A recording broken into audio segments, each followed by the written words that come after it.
Praise the lord hallelujah. Yeshu Dayasagar प्रार्थना दोन चॅनलमध्ये सर्वांचं पुन्हा एकदा स्वागत असो. प्लीज येशू दयासागर चॅनल हा सबस्क्राईब करा, लाईक करा आणि जास्तीत जास्त लोकांना शेअर करा. आज परमेश्वराचं सुंदर वचन प्रियजनांनो मी तुमच्यासाठी घेऊन आलो.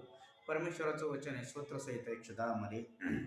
परमेश्वराचं वचन सांगतं, माझा परमेश्वर माझा प्रभू परमेश्वर म्हणतो, मी तुझे वरी पदसम करीपर्यंत तू माझ्या उजवीकडे बस. परमेश्वराचे तुझे बलनेत्र सियोन पुढे नेईल व तो म्हणतो, तू आपल्या शत्रूवर प्रभुत्व कर व तुझ्या पराक्रमाच्या दिवशी तुझे लोक संतोषाने पुढे हात होतील व पवित्र मंदिरात तुझे तरुण तुझ्या पहाटे दाहिनेस होतील.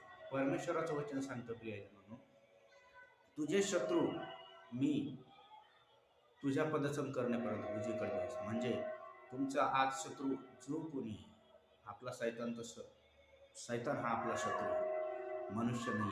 म्हणून तर देवाचं वचन सांगते एप्रिस्कारासमध्ये, तुमचं जगणं रक्त माणसाची नव्हे तर आकाशात फिरणाऱ्या दुरात्म्यांचं आहे. तर परमेश्वराने वचनाद्वारे सांगितलं, तुझा शत्रू पदसम करेपर्यंत म्हणजे परमेश्वराच्या चरणी तू थांब.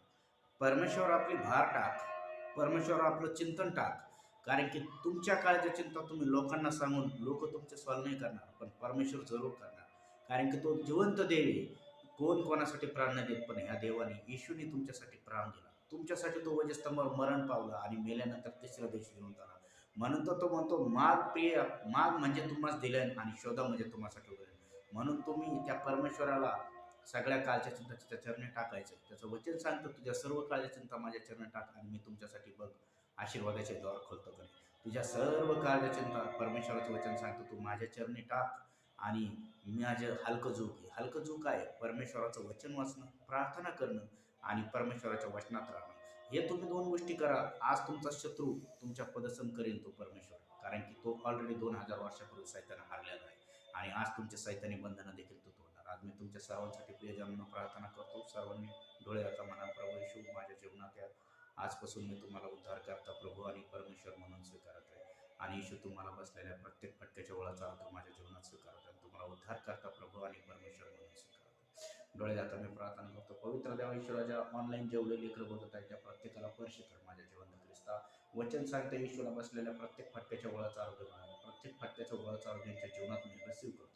आज त्यांना एवढं सामर्थ्य पवित्र आत्मध्ये बाप्पा की यांच्या ज्या काही गरजा आहे ख्रिस्त येशूमध्ये पूर्ण कर. ज्याला काम नाही त्याला काम दे, ज्याला घर नाही त्याला घर दे, घराची आशीष दे, गाडीचा आशीर्वाद दे, बरकत दे आणि तुझा गौरव कर. आणि चॅनल देखील बाप्पा येशूच्याच नावात सबस्क्राईब होऊन दे, लाईक होऊन दे, तुझ्या राज्याची वाढ होते येशूच्या